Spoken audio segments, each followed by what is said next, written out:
Mysore palace பார்த்திருப்பீங்க, மதுரை நாயக்கர் மஹால் பார்த்திருப்பீங்க, ஏன் எட்டயாபுரம் அரண்மனை கூட பார்த்திருப்பீங்க. ஒவ்வொன்றும் பிரம்மாண்டமா இருக்கும். ஆனா இதுல இருந்த மன்னர்கள் எல்லாம் பல நாடுகளை தன்னோட கைக்குள்ள போட்ட ராஜேந்திர சோழருக்கு முன்னாடி ஒண்ணுமே இல்லை. அப்போ ராஜேந்திர சோழரோட அரண்மனை எப்படி இருந்திருக்கும்?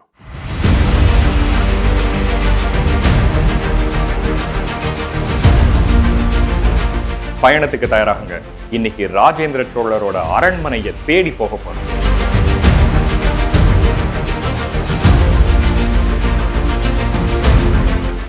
ராஜேந்திர சோழன் உட்கார்றதுக்கு ஒரு சிம்மாசனம் இருந்திருக்கு. அந்த சிம்மாசனத்தோட பேரு ராஜேந்திர சோழ மாவலி வாணாதிராஜன் அரியணை.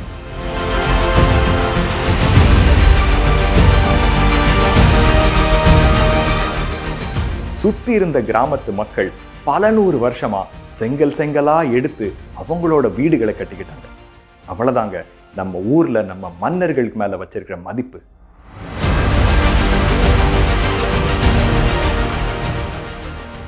தமிழ் நண்பர்களுக்கு வணக்கம். நான் உங்கள் அன்பன் ஹேமந்த். ஏற்கனவே நம்ம சேனல்ல ராஜேந்திர சோழன் கட்டிய கங்கை கொண்ட சோழீஸ்வரத்தை ஃபுல்லா சுத்தி பார்த்தோம். அதுக்கப்புறம் ராஜேந்திர சோழனோட சிலை எங்க இருக்குன்னு தேடி கண்டுபிடிச்சோம். நீங்க இன்னும் பார்க்கலன்னா கண்டிப்பா பாருங்க.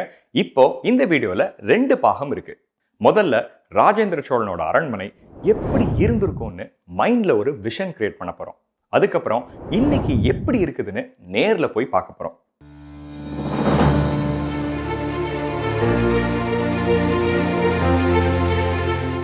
ராஜேந்திர சோழன் தமிழர் வரலாறுல இவரை மாதிரி வேற எந்த மன்னரும் இருந்திருக்க முடியாது. கங்கை படையெடுப்பு, கடாரம் படையெடுப்புன்னு சோழ நாட்டை பறந்து விரிஞ்சதாக்குனவர். தன்னோட அப்பா ராஜராஜ சோழனுக்கு அப்புறம் 1014 மன்னராகி வெறும் 10 வருஷத்துல சோழ நாட்டை சரித்திரம் காணாத அளவுக்கு வளர்ச்சி அடைய செஞ்சவர். இன்னைக்கு இருக்கிற மலேசியா, சிங்கப்பூர், தாய்லாந்து, இந்தோனேஷியான்னு எல்லாத்தையும் தன்னோட கைக்குள்ள போட்டுக்கிட்டவர். அவர் மன்னராகி 10 வருஷத்துல செஞ்ச சாதனைகளை பறைசாற்றுற விதமா 3 விஷயங்களை அமைச்சார். ஒரு புது தலைநகரம், ஒரு புது கோவில், ஒரு புது ஏரி, இந்த 3ஐயும் அமைச்சார். அது மட்டும் இல்லாம இந்த 3ஐயும் கங்கையிலிருந்து கொண்டு வந்த நீரால புனிதமடைய செஞ்சார். இப்போ கங்காபுரி என்று அழைக்கப்பட்ட கங்கை கொண்ட சோழபுரம் ஒரு காலத்துல எப்படி இருந்துச்சுன்னு பார்ப்போம்.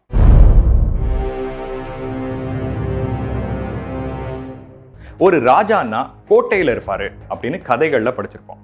ஆனா நிஜமாவே ஒரு கோட்டை எப்படி இருக்கும் தெரியுமா?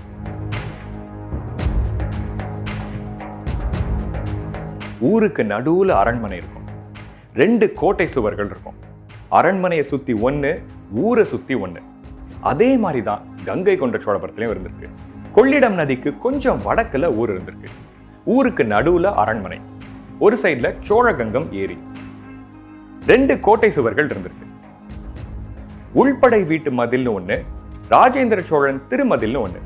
இது 2க்கும் நடுவுல மக்கள் வாழ்ந்திருக்காங்க, சோழ படையினரும் வாழ்ந்திருக்காங்க. இந்த 2 கோட்டை சுவரையும் சுத்தி அகழி இருந்திருக்கு. அதாவது ஓடுற தண்ணி இருந்திருக்கு. அதுக்குள்ள முதலைகள் கூட இருந்திருக்கு. எதிரிகள் அவ்வளவு சுலபமா உள்ள வராம இருக்கிறதுக்காக. சரி, அகழியில தண்ணி விடுறதுக்கு என்ன பண்ணாங்கன்னு யோசிச்சிருப்பீங்க. அதுக்கு தான் சோழகங்கம் ஏரி இருக்கே. சோழகங்கம் ஏரியில ஒரு வாய்க்கால வெட்டியிருக்காங்க. அது அகழிய நிரப்பியிருக்கு. ஆமா, இதுல கங்கை கொண்ட சோழீஸ்வரம் கோயில் எங்க இருக்கு? ஊரோட கோட்டை சுவருக்கு வெளியில இருக்கு. இந்த மாபெரும் கோவிலை எதுக்கு ஊருக்கு வெளியில வச்சிருக்காங்கன்னு யோசிக்கிறீங்களா? கோவில் அரச குடும்பத்துக்கும் சரி, எளியோருக்கும் சரி, எல்லாருக்கும் இருக்கணும்னு ஊருக்கு வெளியில வச்சிருக்காரு ராஜேந்திர சோழன்.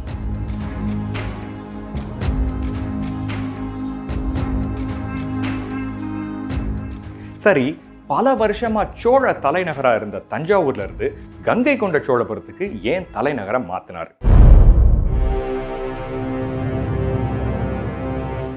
இதுக்கு 2 காரணம் இருக்கு. 1, ராஜேந்திர சோழனோட ஆட்சியில பெருசா வளர்ந்திருந்த சோழ நாட்டுக்கு லட்சக்கணக்கான படையினர், யானைகள், குதிரைகள் இருந்துச்சு. ஆனா தஞ்சாவூரோ ஆறு, வயல், வாய்க்கால் இருக்கக்கூடிய ஒரு மருத நிலம். அதனால இந்த வளர்ச்சிக்கு அது தகுந்ததா இல்லை. 2, அவரோட ஆட்சியில சோழ நாட்டுக்கு கடல் தாண்டி ஆளுமை இருந்துச்சு.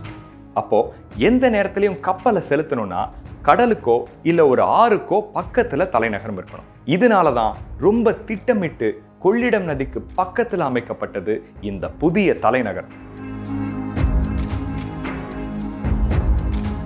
சரி, இப்ப ராஜேந்திர சோழனோட அரண்மனை எப்படி இருந்துச்சுன்னு பார்ப்போம்.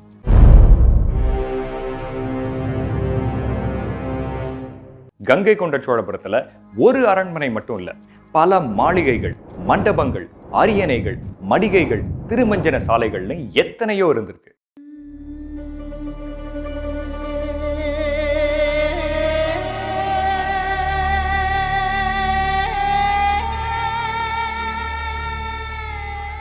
கல்வெட்டுகள் மூலமா இங்க குறைஞ்சது 3 மாளிகைகள் இருந்திருக்குன்னு தெரிய வருது. முடிகொண்ட சோழன் திருமாளிகை, கங்கை கொண்ட சோழன் மாளிகை, சோழ கேரளன் திருமாளிகைன்னு 3 மாளிகைகள் இருந்திருக்கு. இன்னும் ரொம்ப சுவாரஸ்யமான 3 விஷயங்கள் சொல்றேன். கங்கை கொண்ட சோழன் மாளிகையில வடக்கில் சோபானம் அப்படின்னு ஒண்ணு இருந்திருக்கு. அதாவது இந்த மாளிகையோட வடக்கு புறத்துல ஒரு பெரிய படிக்கட்டு இருந்திருக்கு.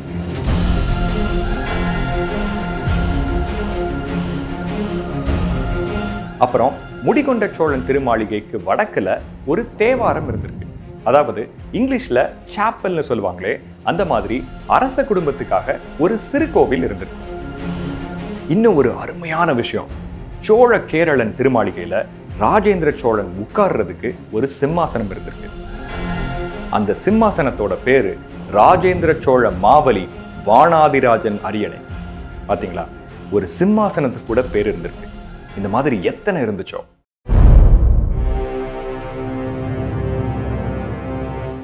கங்கை கொண்ட சோழபுரத்துல ராஜேந்திர சோழன் திருவீதி, முடிகொண்ட சோழ பெருந்தெரு, மும்முடி சோழ பெருந்தெருன்னு பல தெருக்கள் இருந்திருக்கு.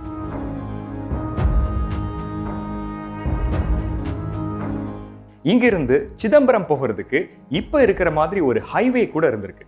அதோட பேரு ராஜராஜன் பெருவழி. அரண்மனையிலிருந்து கங்கை கொண்ட சோழீஸ்வரம் கோயிலுக்கு போறதுக்கு ஒரு சுரங்க பாதை இருக்கு. அரண்மனையிலிருந்து மற்ற சோழ நகரங்களுக்கு போறதுக்கு 6 சுரங்க பாதைகள் இருந்ததாகவும் சொல்றாங்க. அது போக நாணயங்கள் தயாரிக்கிறதுக்கு இங்க ஒரு மின்ட் இருந்திருக்கு.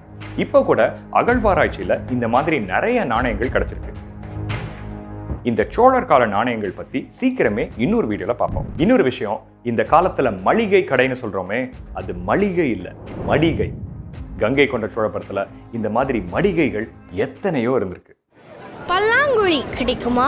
5 படி வரகு வேண்டும், 2 ஆடுகள் வேண்டும். கவலை வேண்டாம், அனைவருக்கும் நமது மடிகையில் பண்டமும் பொருளும் உண்டு.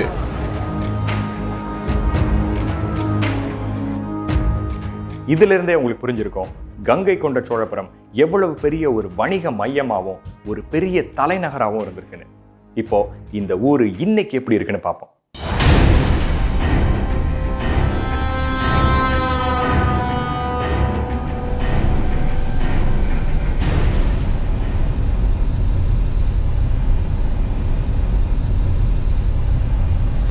என்னங்க, ராஜேந்திர சோழனோட கங்கை கொண்ட சோழபுரத்தை காட்டுறேன்னு சொல்லிட்டு ஏதோ ஒரு கிராமத்தை காட்டுறீங்களேன்னு கேட்குறீங்களா? மாமன்னர் ராஜேந்திர சோழனோட தலைநகரம் இன்னைக்கு இப்படிதான் இருக்கு. சொல்லப்போனா இன்னைக்கு கங்கை கொண்ட சோழபுரம்னு ஒரு ஊரே இல்லை, பல கிராமங்களா செதறி கிடக்கு.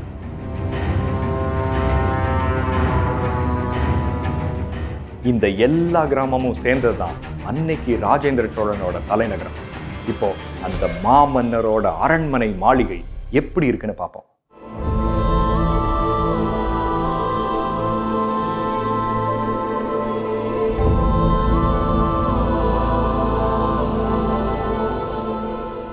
இப்ப நாம இருக்கிறது மாளிகை மேடு அப்படிங்கிற ஒரு கிராமத்துல.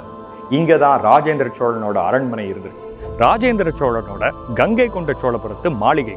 அது என்ன மேடுன்னு கேட்டீங்கன்னா, இடிக்கப்பட்டு எரிக்கப்பட்டு இன்னைக்கு ராஜேந்திர சோழனோட அரண்மனை வெறும் ஒரு மேடா இந்த கிராமத்துல இருக்கு.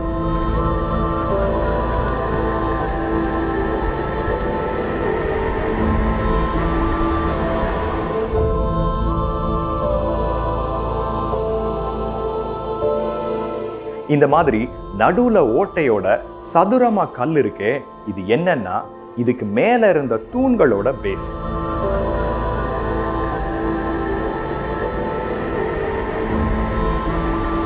இந்த அரண்மனையில வரிசையா தூண்கள் இருந்திருக்கணும்.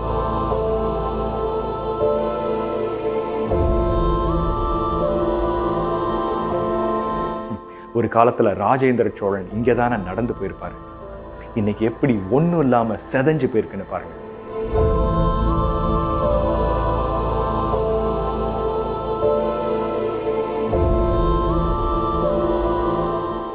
இந்த அரண்மனையோட அகழ்வாராய்ச்சியில யானை தந்தத்துல செஞ்ச பொருட்கள் சலடான் வேர், அதாவது பச்சை கலர் சைனீஸ் போர்சலன் நிறைய கிடைச்சிருக்கு. ஒரு விஷயம் யோசிச்சு பாத்தீங்களா, நார்த் இந்தியாலலாம் இன்னைக்கு கூட அத்தனை அரண்மனைகள் இருக்கு. நம்ம மன்னர்களோடது மட்டும் எங்க போச்சு? சொல்ல போனா பாண்டியர்கள் சோழர்கள் கட்டின கோவில்கள் கூட இன்னைக்கு இருக்கு. ஆனா அரண்மனைகள் மட்டும் இல்ல. எங்க போச்சு?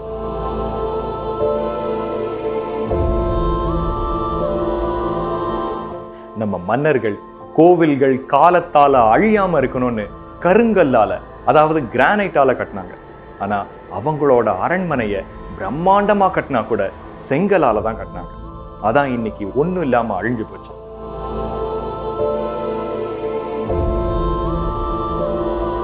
இந்த அரண்மனையை கட்டுறதுக்கு செங்கல்லும் காரையும் பயன்படுத்தியிருக்காங்க. பாண்டிங் நல்லா இருக்கணும்னு சுண்ணாம்போட வெல்லம், கடுக்காய், முட்டையோட வெள்ளைக்கரு சேர்த்திருக்காங்க.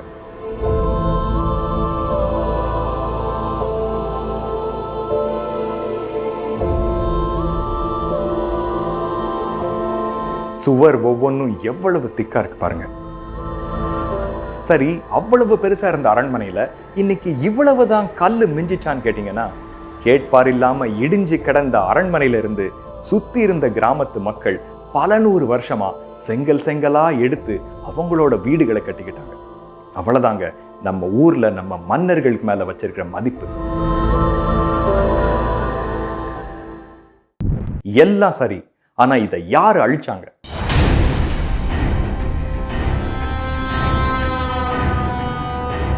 மாரவர்மன் சுந்தரபாண்டியனை பத்தி ஏற்கனவே பார்த்திருக்கோம், மறந்துட்டீங்களா? பழைய பகையை தீக்கிறதுக்கு சோழ நாட்டை எரிய விட்டவர்.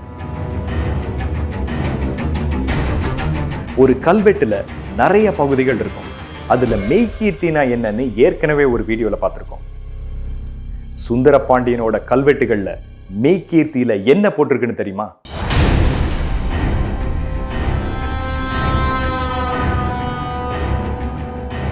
தஞ்சையும் உரந்தையும் செந்தழல் கொளுத்தி, காவியும் நீலமும் நின்று கவினிழப்ப, வாவியும் ஆறும் மணிநீர் நலனழித்து, கூடமும் மாமதிலும் கோபுரமும் ஆடரங்கும், மாடமும் மாளிகையும் மண்டபமும் பலவிடித்து, அதாவது தஞ்சாவூரையும் உறையூரையும் சிவந்த தீயால கொளுத்தி, குவளை பூக்களையும் நீலமணி மாதிரி இருந்த தண்ணீரையும் கொண்ட குளங்களையும் ஆறையும் அழிச்சு, பெரிய கோட்டையும் கோபுரமும் மண்டபமும் மாளிகையும் முழுசா இடிச்சு,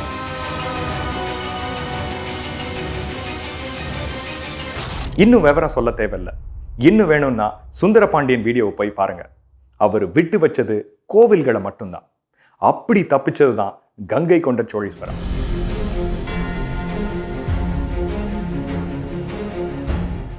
ஆனா இதுல புரியாத ஒரு விஷயம் என்னன்னா, இந்த மெய்கீர்த்தியில தஞ்சாவூர் உறையூர்னு பேரு போடும்போது கங்கை கொண்ட சோழபுரம் பேரு ஏன் போடல?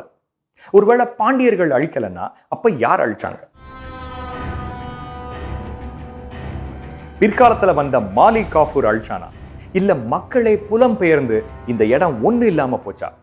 அந்த கங்கை கொண்ட சோழீஸ்வரருக்கே வெளிச்சம்.